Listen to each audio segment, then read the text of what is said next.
കോഴിക്കോട് കുന്നമംഗലത്ത് അവിവാഹിതയായ 23-കാരി വീട്ടിൽ പ്രസവിച്ചു.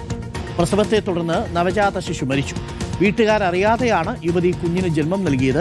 യുവതിയുടെ കരച്ചിൽ കേട്ടെത്തിയ വീട്ടുകാർ യുവതിയെയും കുഞ്ഞിനെയും ആശുപത്രിയിൽ എത്തിച്ചെങ്കിലും നവജാത ശിശു മരിച്ചിരുന്നു. അഭിജിത്ത് മുഴക്കുന്നുണ്ട് കൂടുതൽ വിവരങ്ങളുമായി. അഭിജിത്ത്, ഈ മരണത്തിൽ മറ്റെന്തെങ്കിലും അസ്വാഭാവികതയുണ്ടോ?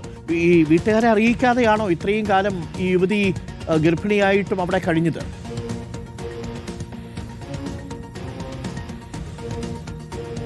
അരുൺ, അങ്ങനെ തന്നെയാണ് ഇപ്പോൾ പോലീസുമായി ബന്ധപ്പെടുമ്പോൾ നമ്മൾ മനസ്സിലാക്കുന്ന കാര്യം. ചൊവ്വാഴ്ച രാത്രി ഏതാണ്ട് 11 മണിക്കാണ് ഈ സംഭവം ഉണ്ടാകുന്നത്. യുവതിയുടെ കരച്ചിൽ കേട്ടാണ് ഈ യുവതി ഉണ്ടായിരുന്ന മുറിക്കകത്തേക്ക് വീട്ടുകാരൊക്കെ വരുന്നത്. ആ സമയത്ത് ഈ ദൃശ്യങ്ങളാണ് കാണുന്നത്. അതായത് ഈ യുവതി പ്രസവിക്കുകയായിരുന്നു. തുടർന്ന് ഉടൻ തന്നെ വീട്ടുകാരൊക്കെ ചേർന്ന് യുവതി ആശുപത്രിയിലേക്ക് എത്തിക്കുകയായിരുന്നു. പക്ഷേ ഈ കുഞ്ഞിൻ്റെ ജീവൻ രക്ഷിക്കാൻ കഴിഞ്ഞില്ല. പോലീസ് പറയുന്നതനുസരിച്ച് യുവതി അവിവാഹിതയാണ്, 23-കാരിയാണ്.